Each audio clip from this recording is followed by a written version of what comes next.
I'm watching okay, I've got 9 o'clock and we've got a nice group here. I am Mavis Bates and I am here with the Energy and Environmental Committee. Today is Friday, February 18th, 2022. It being 9 a.m. Let's start our meeting. Clerk, would you please call the roll?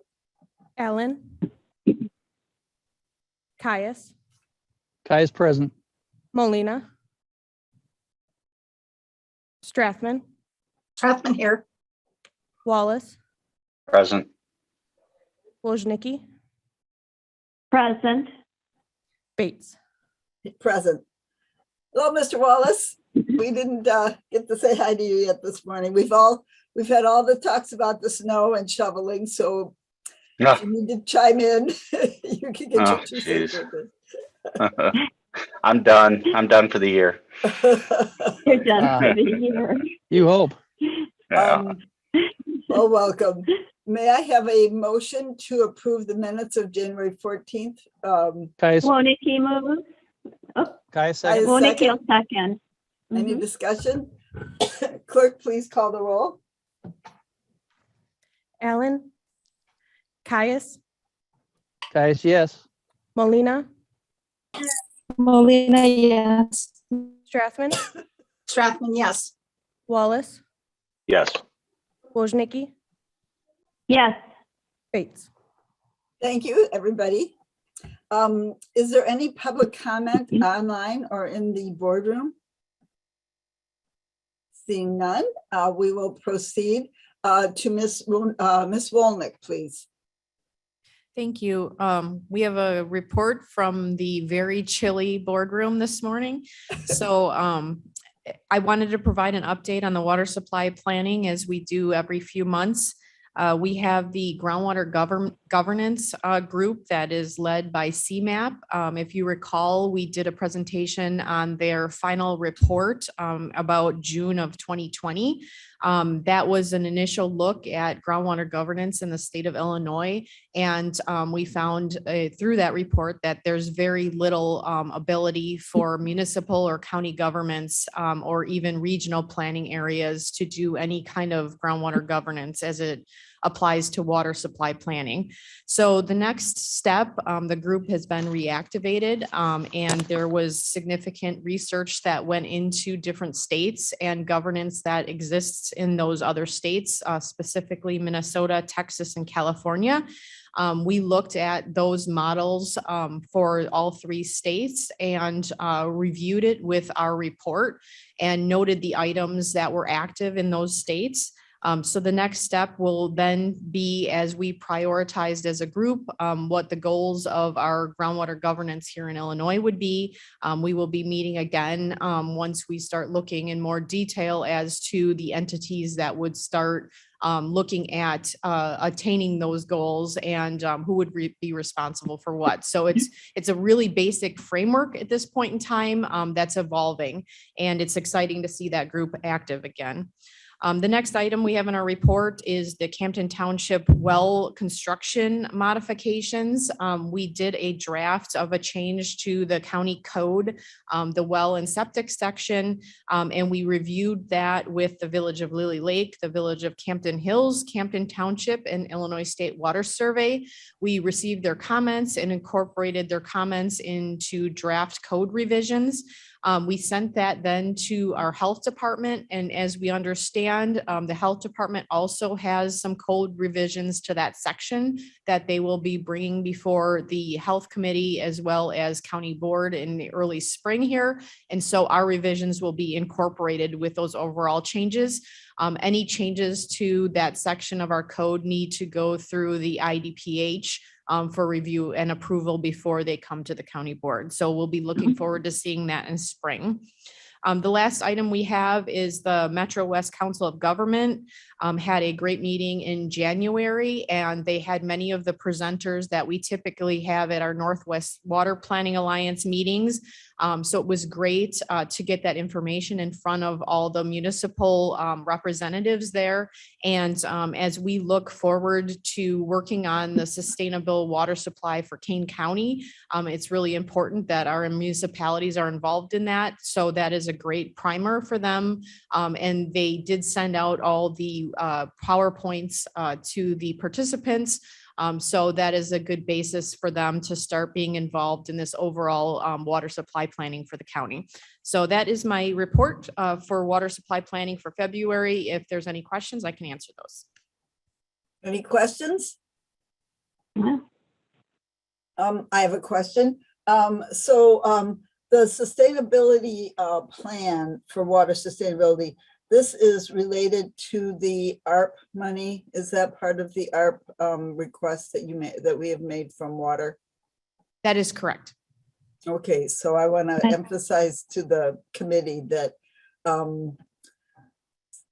some of these plans will not happen unless we get ARP money for water planning.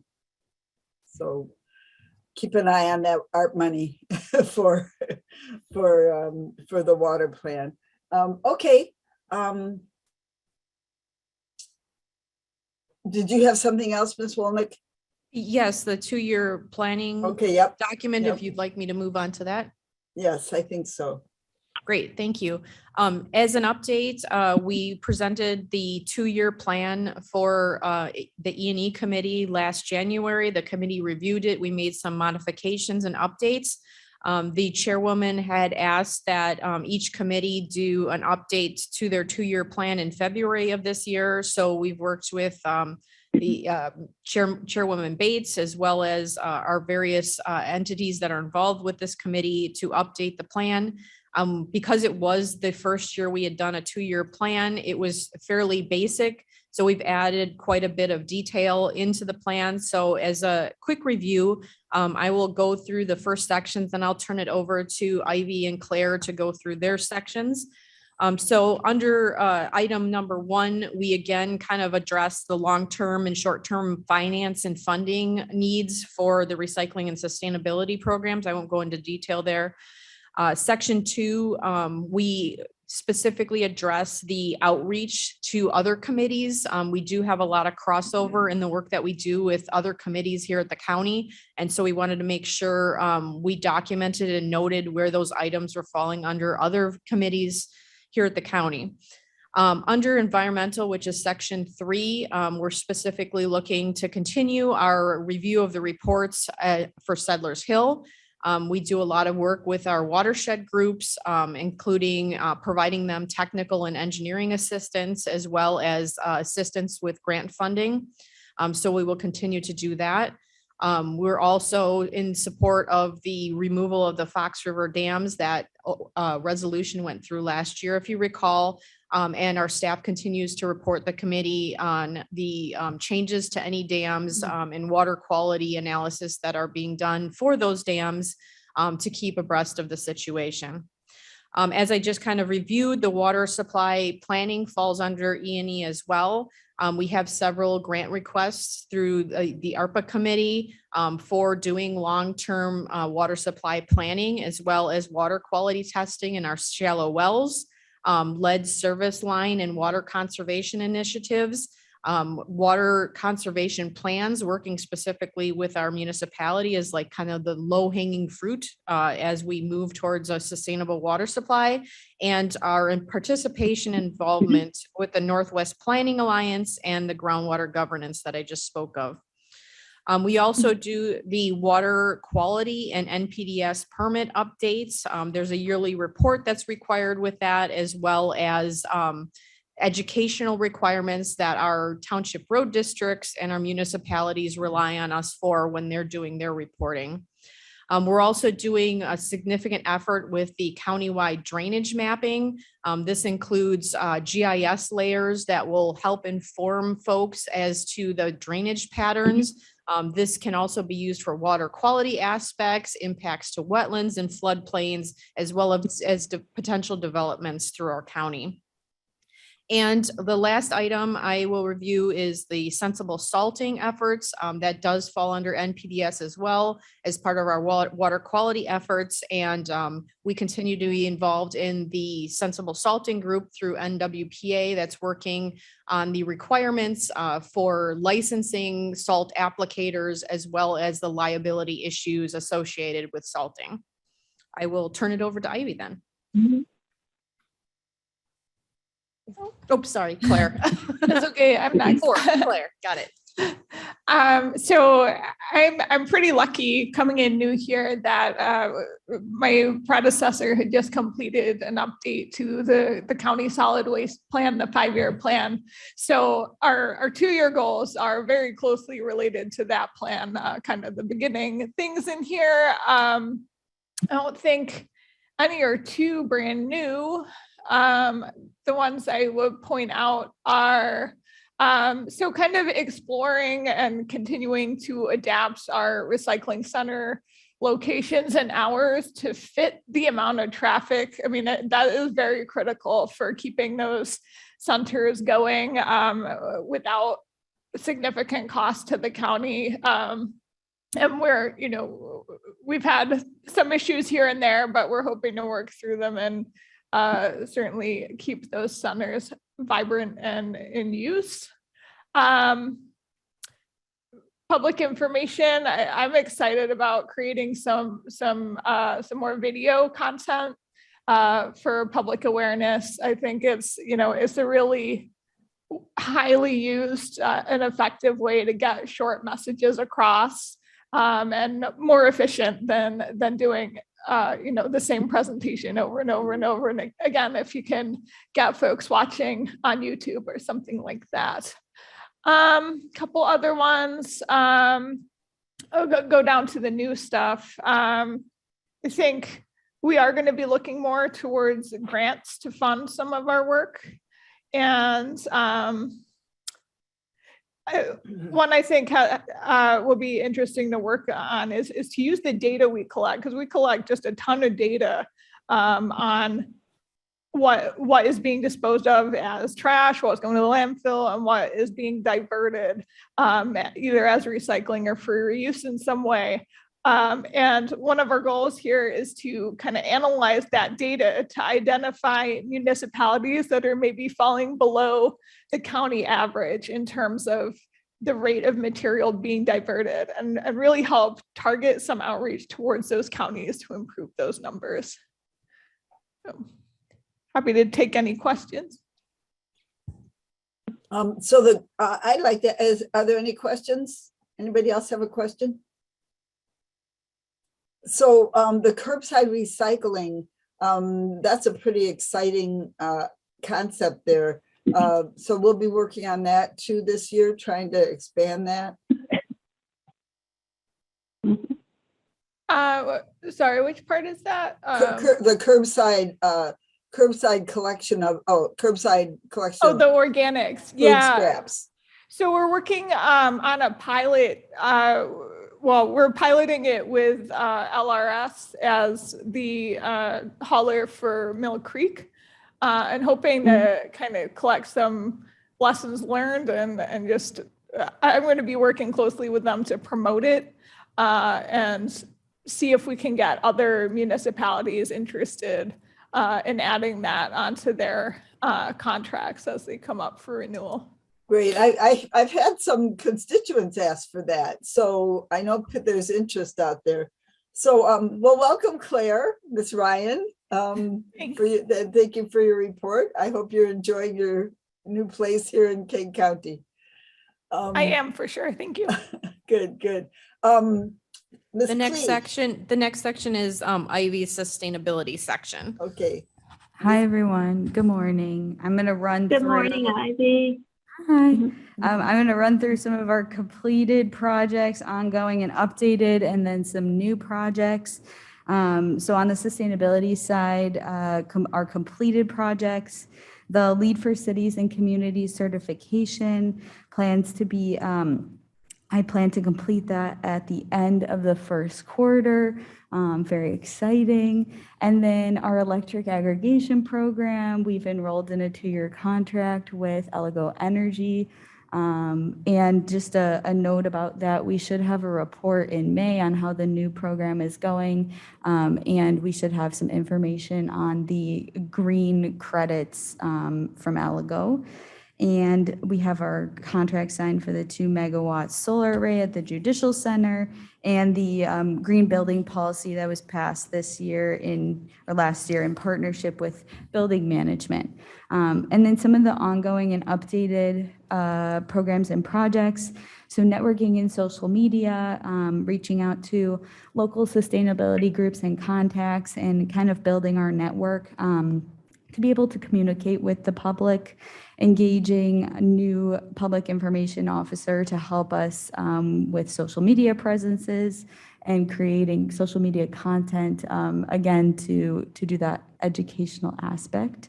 Energy audit. So just this past week on Wednesday, I did complete an energy audit walkthrough with our building management staff, Claire, and a ComEd representative. So ComEd reached out to us and said that we would be eligible for a free energy efficiency audit through their programming.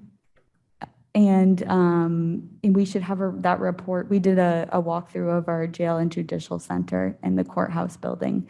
And so we should have that report available in April.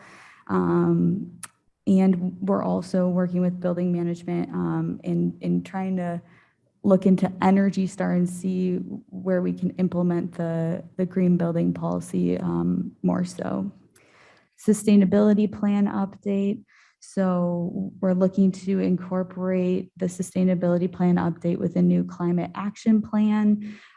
We've created a climate action plan working group with some of our staff and local Chicago region climate action plan folks who are leading in that field. So we've created a working group and we're having those conversations right now and figuring out how we can apply the Metropolitan Mayor's Caucus's climate action plan framework to our own specific sustainability plan, and then how we can also work with our municipalities to produce a framework that they can also implement on the local level. And the King County 2040 Energy Plan, continuing ongoing implementation, the Fabulous Fox Water Trail. Karen, if you want to jump in and give any updates on that, feel free. Sure. We're continuing to move forward with the application for the Fabulous Fox Water Trail, which is due November 1st, and also working on other issues in terms of brochures and marketing for this coming paddling season. And I'll be providing updates later on in the year. Karen and I had a very serious discussion about porta potties. As a kayaker, I vote for porta potties. Thank you, Karen. And also moving on to some more ongoing projects and programs, working with regional organizations, continuing to work with our local nonprofit organizations, and continuing the relationships with regional organizations and in working groups about composting, circular economy, water issues, and nutrient strategy. Anything that goes beyond our local perspective, and also partnering with Fox Valley Sustainability Network to promote our E&E committee goals, Chicagoland Solar. So this coming year, I have a meeting today to discuss the group buy for the Midwest Renewable Energy Association. They're going to host another group buy program. We're going to work with the Citizens Utility Board to get out that information to our residents. So that's also exciting. There'll be opportunities for solar infrastructure to be built on residents' homes. And Chicago Region Trees Initiative, we're planning to work with the organization on a tree planting grant for our solar project to plant trees.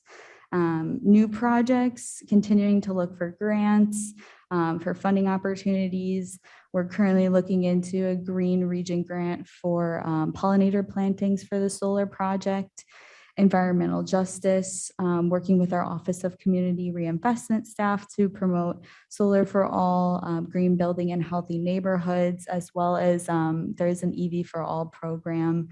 Partnering with Chicago Wilderness and other organizations to get the information out to the folks who can take advantage of those programs.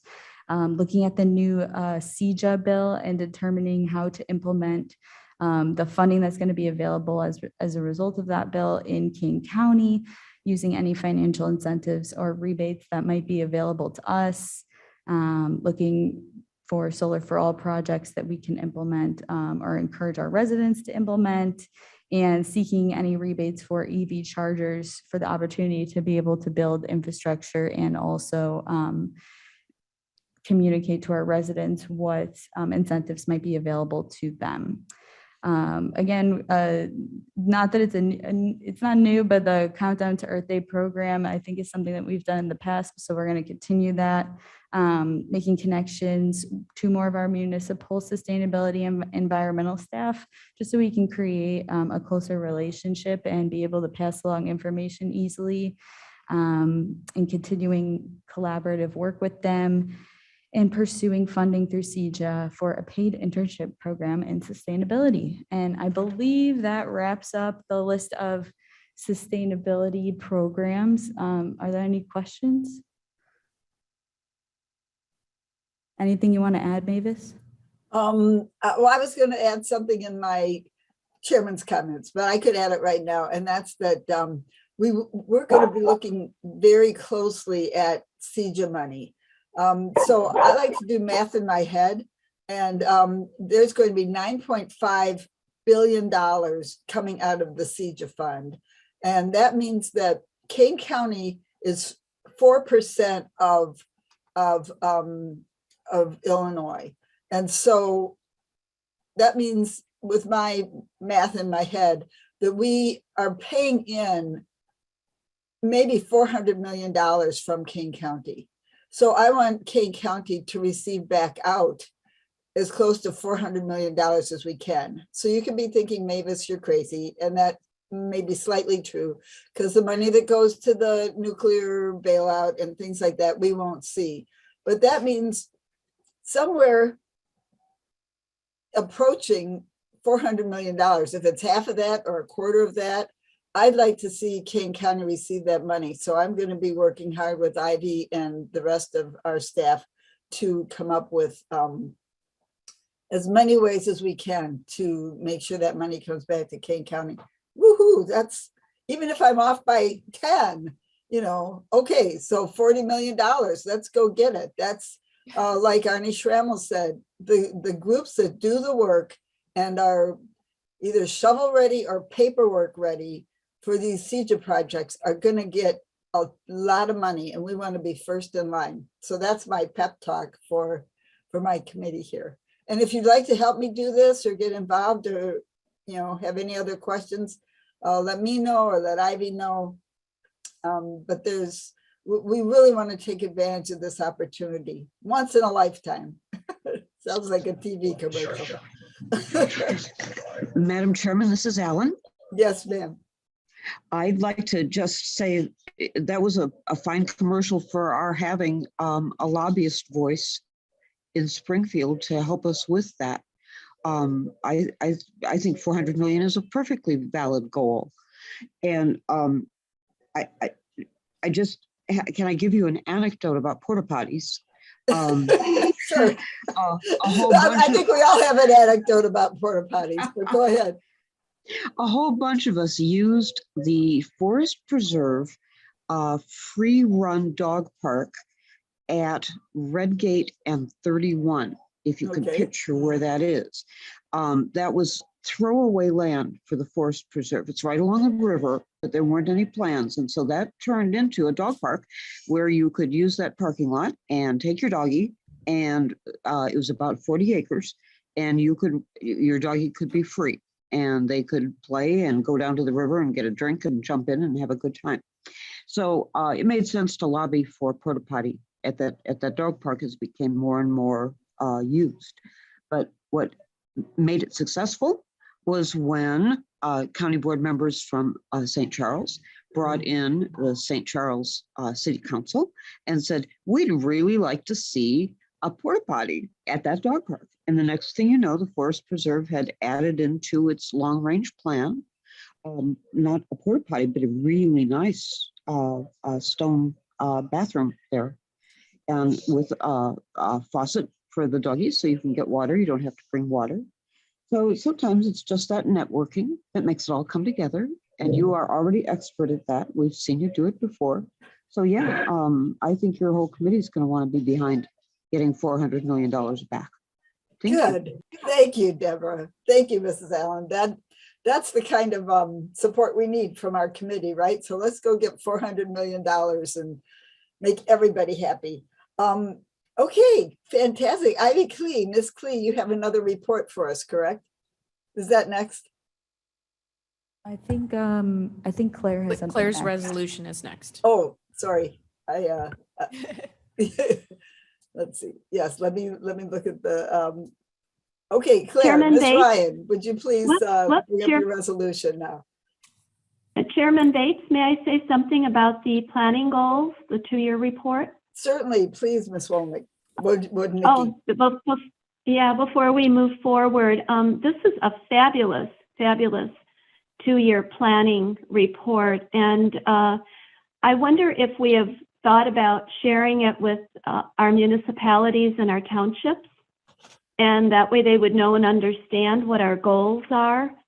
Perhaps we can just share it electronically, or if you want to share part of it with the municipalities and townships. But I think it's important always that we get our information out there throughout all of Kane County, just like this report or our 2040 plan or 2050 transportation plan, so that those municipalities or villages can kind of plan around what our goals are. So I think that's a great plan, a great idea.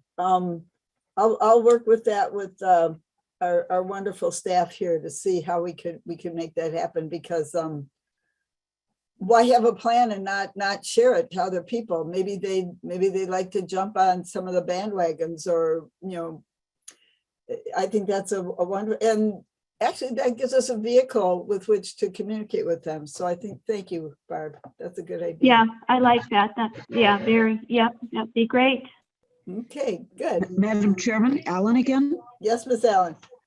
Adding to Barb, building on Barb, Metro West might also be a conduit. They're already working on the transportation stuff together. They have a young and I think enlightened staff at this point. Not to say that they weren't always young and enlightened, but they are especially so now. And maybe, a couple of us could approach, and it comes from a couple different directions, and they say, okay, we could just add that to what we're already doing. Just a thought. Okay. Thanks, Barb. Thanks, Madam. Thank you. Any other comments?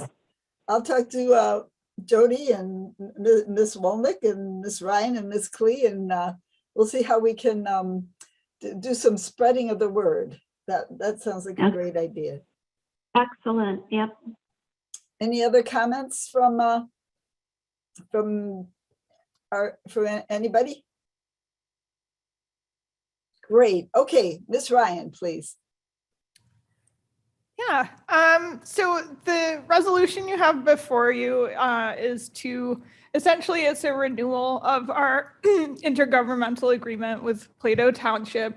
Just a little bit of background on this. Our first IGA with Plato Township was in 2020, and its purpose was to kind of set up a framework through which the township would contribute financially to Kane County's household hazardous waste home collection program, as well as our other programs that benefit residents of the township. So those would include certainly our West Dundee recycling center and possibly some of our events as well. And similar to other IGAs, we have under the Household Hazardous Waste Program, the idea generally is that the township contributes $3 per household participating. So we this time around, we've made a few changes in the IGA. Specifically, those are to make it evergreen. So there's no hard end date anymore in this agreement. Actually, if you could scroll down to the second page, that's where some of this will actually be. Thank you. So there's no hard end date anymore in the agreement. However, either the county or the township can change or can make a request to either edit the agreement or terminate it if need be at any time. Another change was just removing the name of the service contract holder for household hazardous waste. We are undergoing a transition this spring, so it wouldn't be suitable to have the name of the old company in there. And in fact, it doesn't really need to be in there at all. There are a few minor changes to the list of accepted items under household hazardous waste, and the fee schedule has changed as well. Unfortunately, there's been about a 32% increase in the per stop fee. But we went through the RFP process and we accepted the lowest bid for service. So that was as good as we could do. But I think, every little bit that townships and municipalities contribute to offset those fees are going to help us out. So I'm glad to see this relationship continue. Does anyone have any questions? Madam Chairman, can I ask Claire, how many of these do we have? I believe several. The ones I've looked at so far have been Batavia, City of Batavia, City of Geneva are participating through IGAs, but do they all have a separate? No, it's one. Okay, and then there's one agreement to cover the six northern townships. Madam Chair, I'd move this resolution. Thank you very Caius? much. Mr. Caius. Caius moves. Allen seconds. Ms. Allen seconds. Do we need any more discussion? Clerk, please call the roll. Allen, Allen, aye. Caius, Caius, yes. Molina, Molina, yes. Strathman, Strathman, yes. Wallace, Yes. Wojnicki, Yes. Bates. Yes. Okay, thank you very much. So that passes. Thank you, Ms. Ryan. Ms. Klee will now give us a couple of presentations. Hi, everyone. Good morning.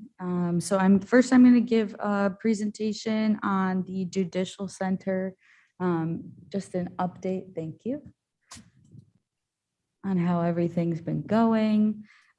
So we do have updated engineering drawings, and I just wanted to cover all the specifics of what we've been talking about with our project management team over the past month or so.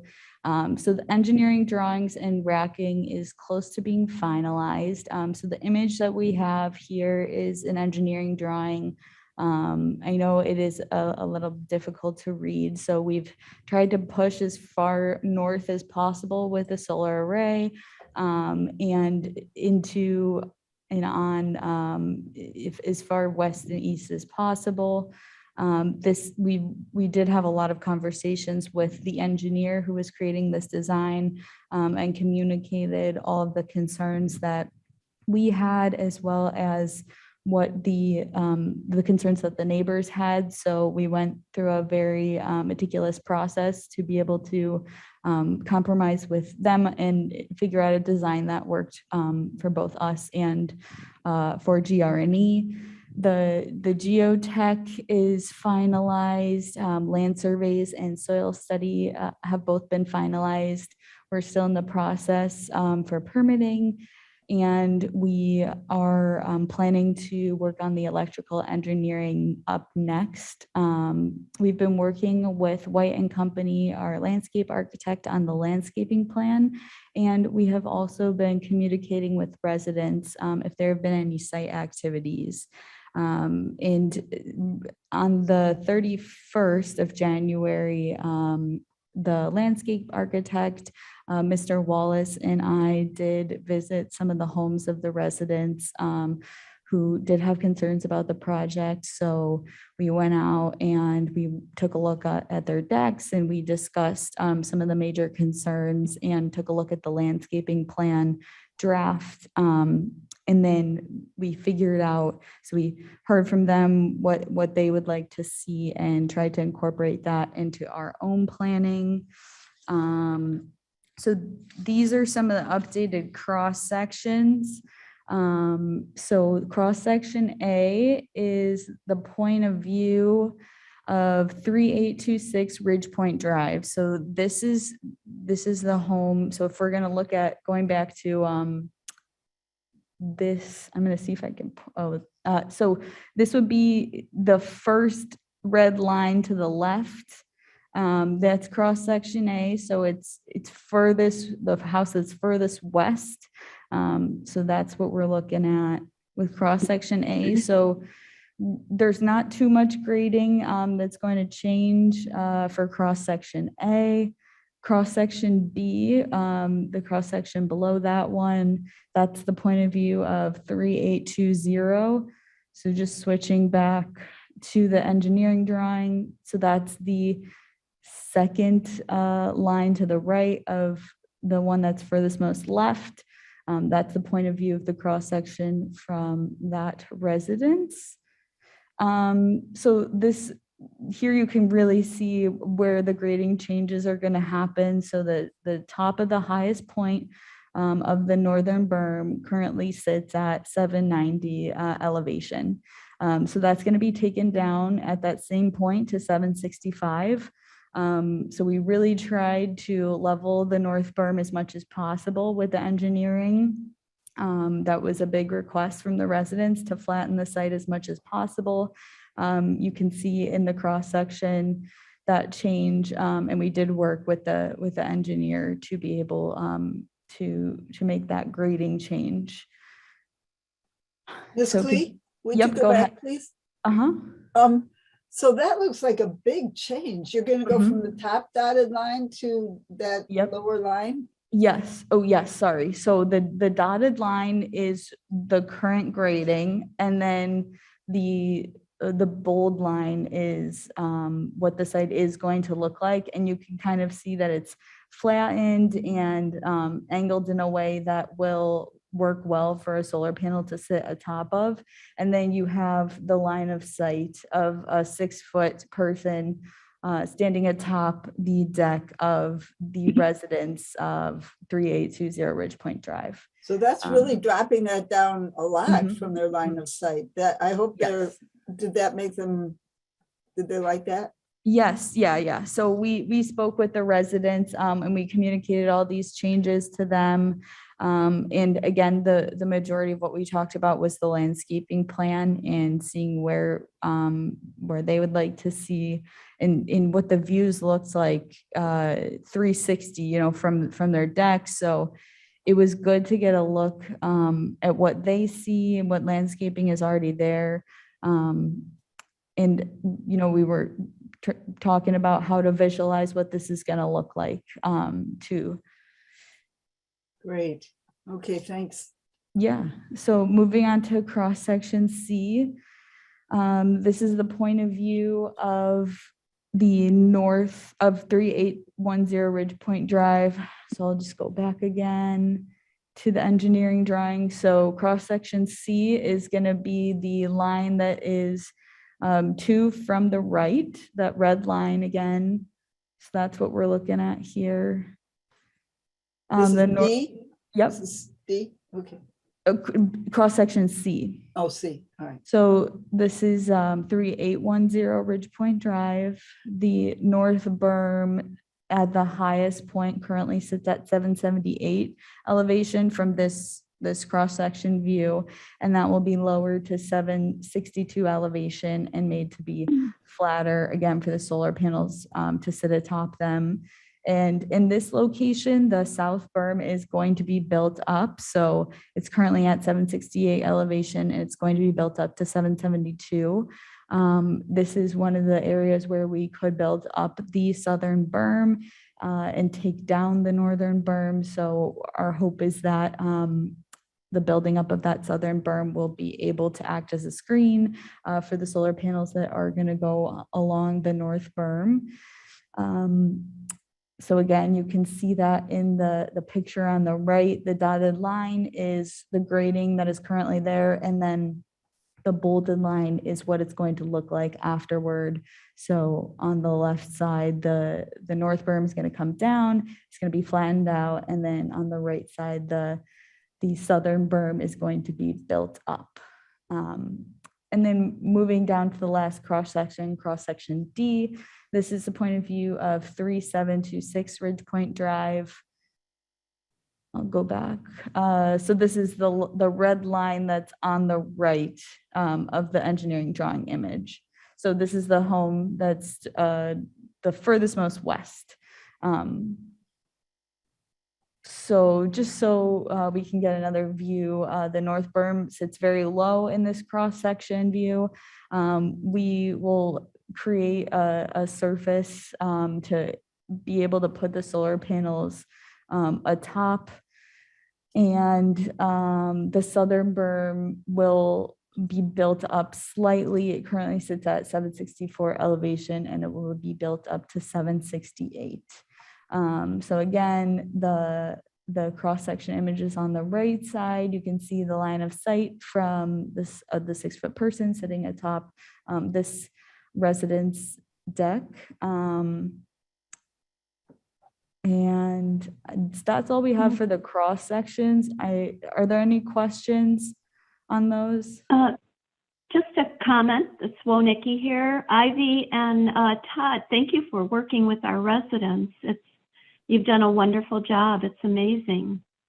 You know, I'm happy to see that they're more satisfied with all the solar panels going in. So thanks again. Mm-hmm. Yeah. Mr. Wallace, would you like to make any comments about the meeting you had with the residents? I'm glad you were there, and how did it go? No, I was only present. I was only able to be present to meet with one of the residents, but yeah, I think that there's a feeling of acceptance. I wouldn't say that there's, that they're overjoyed, but I certainly commend Ivy for all of the effort and explanation and availability to them that she has shown. So it could definitely be a much different situation if we hadn't had, this type of incredible staff involvement. So, so yeah. Okay, thank you. Oh, well, you took the words right out of my mouth, Mr. Wallace. Thank you. Yeah, thank you, Ivy. Ivy, did you ever think you'd be working with line of sight? It's been great to be able to work directly with the residents. I think it definitely has helped to be able to be in communication with them so frequently. I think I agree with what Mr. Wallace said. There's definitely more acceptance. And I think what we're trying to communicate to them is we want to work with them. We want their voices to be heard and their concerns to be heard. And then we'll try and implement that as best we can. And I want to thank Mr. Wallace for attending with me and the landscaping architect. Wasn't an easy meeting to have, but I think it was definitely appreciated on behalf of the residents. They were very appreciative of that. And so they say it's hard to move mountains, but evidently not impossible. Yeah, exactly. Well done. Thank you. So up next, after meeting with the residents, our landscaping architect was able to come up with a new drafted plan Since receiving these images from the landscaping architect, I did speak with our project manager with GRNE, and we talked about how this design will work with the engineering and if any changes need to be made. And both of the two images that I'm about to show will be changed slightly. However, for the most part, they are what we are planning to implement.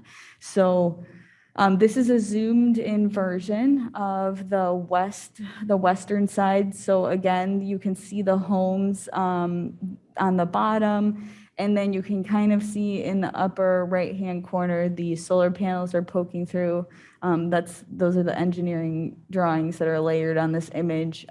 So the trees that we're in this specific image, we have 25 evergreen trees. So those are the darker circle symbol, and they're kind of bunched together on the right side of the image. And then we have 5 shade trees that are represented by the image of a larger circle, and it's clearer. And then we have some existing shade trees that are already on site. So in conversation with the landscaping architect, what she wanted to do was to really layer and have 2 rows of screening of the evergreen trees. And then we are working with, we received a grant from Chicago Region Trees Initiative.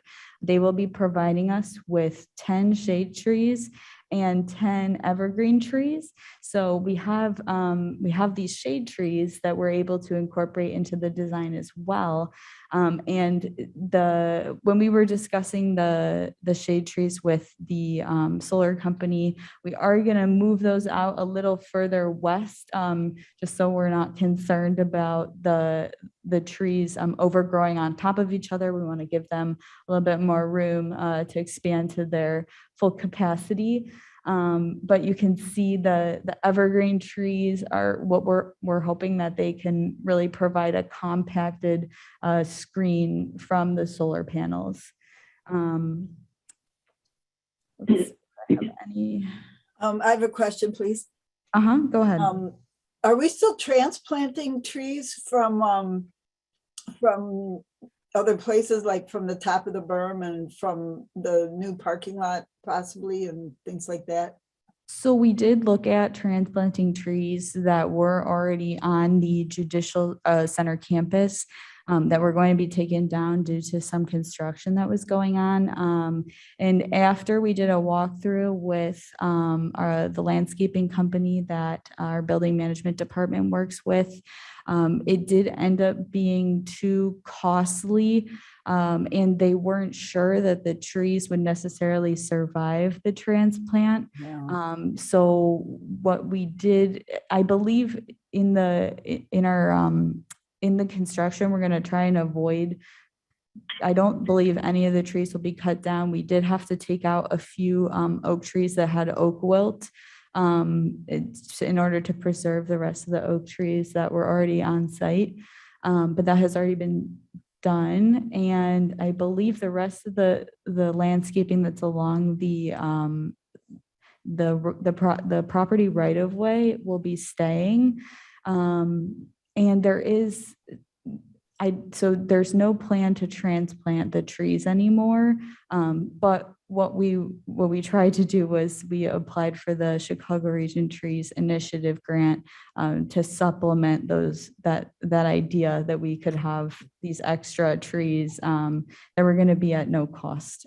So the grant actually is going to end up working in our favor because there's no cost to us to receive all of those. And it's going to make, it's adding a partner to this project, which is really nice.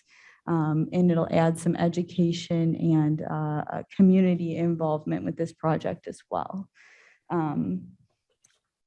That sounds good to me. Transplanting Yeah. those big trees just didn't sound sensible. Mhm. I mean, maybe it could be done, but it sounded like, could that tree really survive? So I'm glad we're just going to let them stay put. And Okay, thanks. Any other questions at the moment?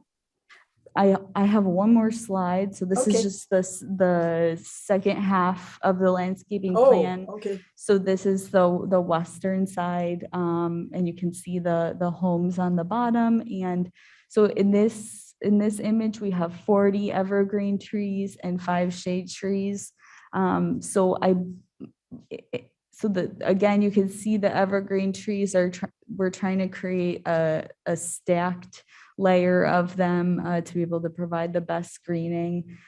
So in total, I believe originally what we talked about was, so we had 40, 25, and then 10. So I think that's be 75 trees total. After reviewing this image, the shade trees that we have, the furthermost west, we're planning to bring those down toward Brisher Road. And then that will most likely end up taking out a few of the evergreen. I think those are east. Oh, east, excuse me, you're Okay. right, sorry. My Uh-huh. apologies. So the 5 shade trees that are furthest most east will be brought down toward Brisher Road so that, again, they're not too close together and they have potential to grow. And there's not going to be any interference with the shade covering the solar panels. And on the east side, we also want to make sure we're far enough away from the night court gas line. And what we did talk about with the residents is being able to move plant the trees 6 to 7 feet from the highest point of the southern berm. So we're going to be able to plant the trees on a little bit of an incline already, just so we're getting the maximum height possible. Again, the landscape architect did want to reiterate that when these trees are planted, they're not going to be fully grown to their largest potential. So, but again, a few years down the line, this project is a 25-year lease. In a few years' time, there will be growth and it will look more aesthetic. So I think with that, are there any more questions? I have one more slide, just a budget slide. I think this is going to be one of the most beautiful roads in King County. It's going to be, these trees are going to be so beautiful. And I just have to say again how impressed I am with our staff, in case anybody hasn't figured out how much I just love all you Chairman guys. Bates, Yes. I just want to say, I want to echo what you're saying. And I also want to say that the fact that they even checked out the possibility of moving the trees is an indicator to me of how extensive they explored all the options available for this project, and to make the residents accept what was going on. I just think the staff has just done an absolutely outstanding job from start to finish with this. And it's so much fun. Any other comments? Okay, let's go on to budgetary issues. So then just quickly giving a summary of how much this is going to cost. So we have the white budget on the right side. We did discuss coming in at a budget of around $40,000 for the landscaping. You can see it's broken out in terms of contracting and general requirements, the plants themselves, and then other project costs. The trees, that estimate of $750 a tree is, I believe, what the average commercial rate is right now, according to White and Company. So that could change a little bit, and we're hoping that that'll come in on the lower end in our favor. So the landscaping, we're hoping for at around $40,000. And then again, just some additional budget items to keep in mind.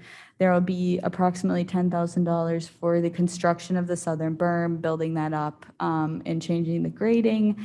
And then the fencing budget. So this was also something that came up when we visited with the residents. So the GRNE will pay to supply a chain link fence, but in areas where that's going to be visible, we've we've said that the county would pay for an upgrade so that the fence would be aesthetically pleasing. And we did get a few quotes on that for a few different materials. So the budget is around $50,000, but hopefully we'll see in which areas we need to upgrade the fence. And again, the CRTI tree planting grant, we're going to be receiving 20 trees at no cost to the county, which is awesome. Ms. Clee, are those trees included in this budget or are those additional to these? Those are additional. So the trees that White and Company built in, I believe they have 70, or is that what the quantity is? I think they have, oh no, there's 50. So there's 50 trees that are built into the White and Company budget, and then the 20 additional ones from the grant. Are the 20 additional ones in that drawing that we just saw? Are they Yes. already in the drawings? Yes. Okay, beautiful. Beautiful Yeah. job. Yeah. Questions or comments? Just good work, Ivy. And it's very informative and complete, and you've done a great job. Thank you. And I know next up is Karen Miller. Good morning. I'd like to invite you to our next Fox Valley Sustainability Network virtual forum on Tuesday, February 22nd from 10 o'clock to 11:30 a.m. This forum's topic is going to be on the EV revolution, how electric vehicles will change our lives and landscapes. Our speakers will include Jason Novota from CMAP, Scott Weisner and Jenny Maltis from Verigy, which is an industry leader in energy efficiency solutions, solar and smart building technology. Dave Simmons from Ride Illinois, a nonprofit organization making Illinois better through biking, and David Powell from the village of Schaumburg, who is going to talk about their progress through thoughtful planning regarding transportation and multi-use sites. The topics will include electric vehicle planning 101, and will include case studies on municipal and institutional EV planning within and across communities, funding opportunities, and building regional plans and collaboration. We will also learn how to equip ourselves to ride for transportation.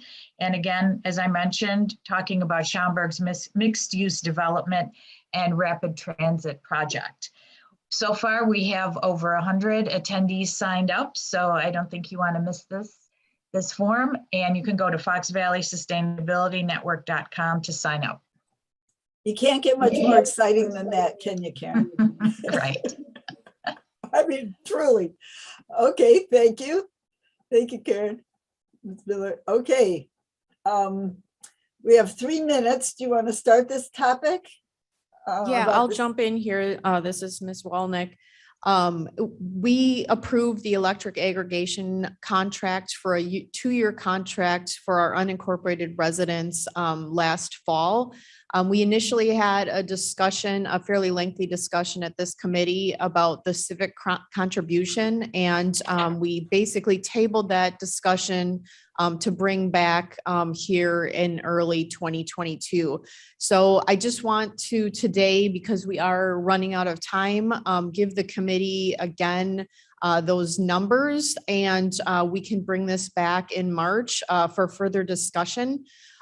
We are hearing from our electric aggregation consultant that the civic contribution is likely to be a thing of the past. And so our 2-year contract may be the only year that we do see these funds. So it's not to be looked at as a long-term funding mechanism, as opposed to looking at more of a one-time funding opportunity here. The total contribution amount that we will be receiving through the length of the electric aggregation contract is $763,736. We do allocate a portion of that to our administration costs that pay us the portion of Ms. Klee's salary. So between the 2 years, that is moved over into the general fund of a total of $52,000. So that remains then a civic contribution that is unallocated in the amount of $711,736. We currently have about 18,330 subscribers to our unincorporated electric aggregation contract. If we were to refund that at the end of the 2-year contract back to those folks, they would get a check approximately in the amount of $38.82. Just a reminder, Aurora and Dundee Township don't participate in this program, so it would be the remainder of our unincorporated residents who have opted into the program. One of the questions that came up with the original discussion was what the original referendum question was. We have that there for your review. As we kind of discussed during the initiation of our electric aggregation program, the residents were told that this was a program that was potentially going to save them money. And so one of the thought processes with what to do with this funding is that it should go back to the residents, and that would be staff's recommendation. Because of the fact that it was set up with the understanding that we were saving residents money. We would be working with the treasurer if that was what was chosen by the committee to issue refund checks to those residents in the amount that's remaining after that 2-year period. It would be likely to be almost similar to like a Menards refund check in that the participants would have a certain time period to cash the check. And if it was not cashed within that time period, it would be returned to the county. Staff's recommendation, if you do not select to return the funds to the residents that are subscribed into the program, would be that the funding amount of the $711,000 go into the 650 fund. As we continue to promote sustainability and recycling programs, that fund continues to be depleted. This would enable us to utilize a higher amount of interest rate earned on the savings in that fund to continue our programs, as well as reduce our burden on the riverboat fund. So we would ask that there's not a specific place that that $711,000 goes to, but that it goes back into our 650 fund. So I will turn it back over to you, Madam Chair. I would suggest we bring this back in March, given the time frame today, and have further discussion. If anybody wanted to reach out to us directly before our March meeting and have further discussion, we can do that as well. Thank you, Ms. Womack. That's a great introduction. So we can be considering this next month. So what is the 650 fund? That is the enterprise surcharge fund. That is the fund that not only supports all of our sustainability and recycling programs. It was the fund where the funds were collected when the landfill was open. It is also the fund that will be utilized by the county once Waste Management closes out their post-closure period with the state of Illinois. The landfill goes back to the county, and so we will be responsible for all fees related to the gas collection system as well as leachate management. And so we have long-term costs for the life of that landfill, which is basically forever, that will need to be funded out of that fund. Wow. Okay. So yes, please be considering this, members of our committee. It's a tough decision. I would love to keep that money in our sustainability funds, but we have to consider all of the pros and cons. So we will discuss this more in March. Madam Chairman, this is Alan. Yes, Ms. Allen. Can I just toss this in for us to also think about? The Riverboat Fund is coming down because people aren't allowed to smoke and we had COVID and everything. But there is money flowing from that. As long as there is a casino in Elgin, there will be money. A lot of that money, about 50% of that money. Oh, wait a minute. Let me back up just quickly. We try and put something less than $1 million out into the community to let the community bring projects, and the Riverboat Committee decides how to fund those projects. And then we keep several more million for us to use ourselves. And about 50% of our share has been going into state's attorneys' programs. The reason for that was that the casino would bring gambling. Gambling might cause addiction. The county should have a fund of money to help deal with gambling addiction problems. But over the years, that money has been usurped into state's attorneys' programs. And I think that what a lot of us would like to see is to have the riverboat money go into programs that are environmentally oriented, including funding all the stuff that we do. And the state's attorneys' programs are entirely valid. So what we need to do is build those into our general fund budget and fund them. For one thing, there's no reason for the state's attorney to be dependent on funds that are going up and down, mostly down. If they have valid programs, we need to fund them. And the riverboat money is supposed to go to environmental causes. And so there are none more important than our own department and its needs and what it sees for the benefit of the county. I just want to toss it in so we can think about it. Is that okay? Yes, yes. Thank you very much for your insight and your institutional knowledge and memory. Okay, do we have any more issues then? Blair, would you put the agenda back up so I can make sure I didn't miss anything? Okay, great.